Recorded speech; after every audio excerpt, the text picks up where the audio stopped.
12واں نقطہ کہ جہاں پر امام علیہ السلام ایسے گناہوں کو ذکر کرتے ہیں التی ترد الدعاء کہ جو انسان کی دعا کو قبول نہیں ہونے دیتے،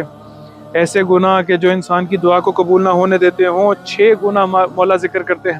میں سوچتا ہوں کہ خداوند عالم سے میں نے دعا کی تو پروردگار نے دعا کیوں قبول نہیں کی ہے؟ ان 6 گناہوں کی وجہ سے پروردگار ترد الدعاء، یہ گناہ ایسے ہیں کہ جس کی وجہ سے دعا کو رد کر دیا جاتا ہے اور دعا کو قبول نہیں کیا جاتا۔ پہلا گناہ امام علیہ السلام ذکر کرتے ہیں سوء النیت وخبث السریرہ کہ جہاں پر انسان بری نیت رکھتا ہے،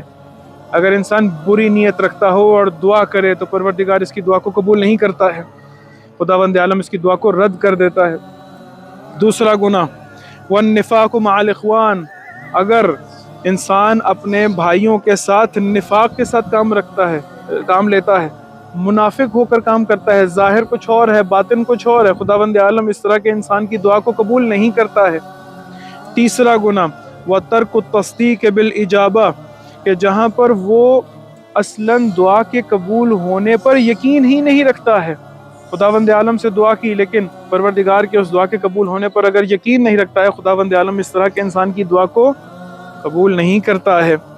چوتھا وتأخیر الصلوات المفروضات حتی تذهب اوقاتها، واجب نمازوں کو ترک کر دینا یہاں تک کہ ان کا وقت چلا جائے اور وہ قضا ہو جائیں، خداوند عالم ایسے انسان کی دعا کو قبول نہیں کرتا ہے۔ پانچواں گناہ وترک التقرب الی اللہ بالبر والصدقہ، خداوند عالم کے قریب ہونا صدقے کے ذریعے سے، انفاق کے ذریعے سے، نیکی کے ذریعے سے، اگر ایسا انسان ترک کرتا ہے خداوند عالم کے قرب کو اپنے صدقہ اور انفاق دینے کے ذریعے سے، خداوند عالم ایسے انسان کی دعا کو قبول نہیں کرتا ہے۔